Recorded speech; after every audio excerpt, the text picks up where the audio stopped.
এক নাম্বার কথা হচ্ছে আল্লাহু লা ইলাহা ইল্লাহু। আল্লাহ নিজের পরিচয় দিচ্ছেন। আল্লাহ বলে আমাকে চিনে নাও, আমি হচ্ছি আল্লাহ তোমাদের রব। লা ইলাহা ইল্লাহু, তিনি ছাড়া কোনো ইলাহ নাই। আছে? আল্লাহ ছাড়া আমাদের কোনো ইলাহ আছে? বাঁচানেওয়ালা আছে? তরানেওয়ালা আছে? মুক্তি দেওয়ার কেউ আছে? আমাদের বাঁচাতে পারেন, রক্ষা করতে পারেন, মুক্তি নিশ্চিত করতে পারেন একজন সত্তা। তিনি কে? তার নাম কি? সবাই বলেন। আল্লাহ নামটা জপতে আপনার কষ্ট লাগে তো কেমন লাগে? ভালো লাগে? তাহলে প্রাণ ভরে আল্লাহকে ডাকেন, বলেন আল্লাহ। সবাই প্রাণ খুলে আল্লাহকে ডাকতেন, বলেন আল্লাহ।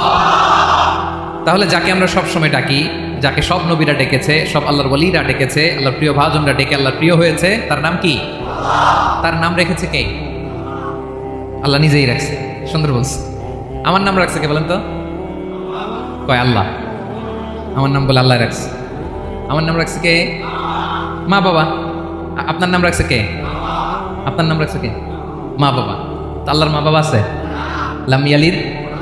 আল্লাহ বলে আমার কেউ জন্ম দেয়ও নাই, আমি কারোর কাছ থেকে জন্ম নেইও নাই। সুবহানাল্লাহ পড়বেন না? লাম ইয়ালিদ। আল্লাহর বাবা নাই, দাদা নাই, আমাদের মতো আত্মীয় স্বজন নাই, সন্তান নাই, স্ত্রী নাই। এজন্য আল্লাহ বলেন আমি আমার নামটা নিজেই রেখে দিয়েছি।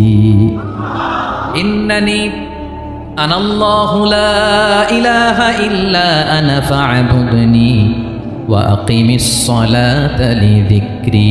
আল্লাহ নিজের পরিচয় দিয়ে বলেন ইন্নানি আনাল্লাহ, আমি হলাম আল্লাহ। তিনি কে? লা ইলাহা ইল্লা আনা, আমি ছাড়া কোনো ইলাহ নাই।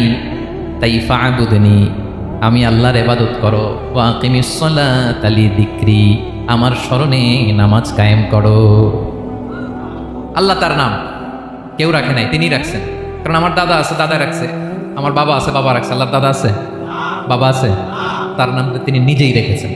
ঠিক কিনা বলেন? তার নাম তিনি নিজেই রেখেছেন। তার কোনো শরীক নাই, তার স্ত্রী নাই, সন্তান নাই।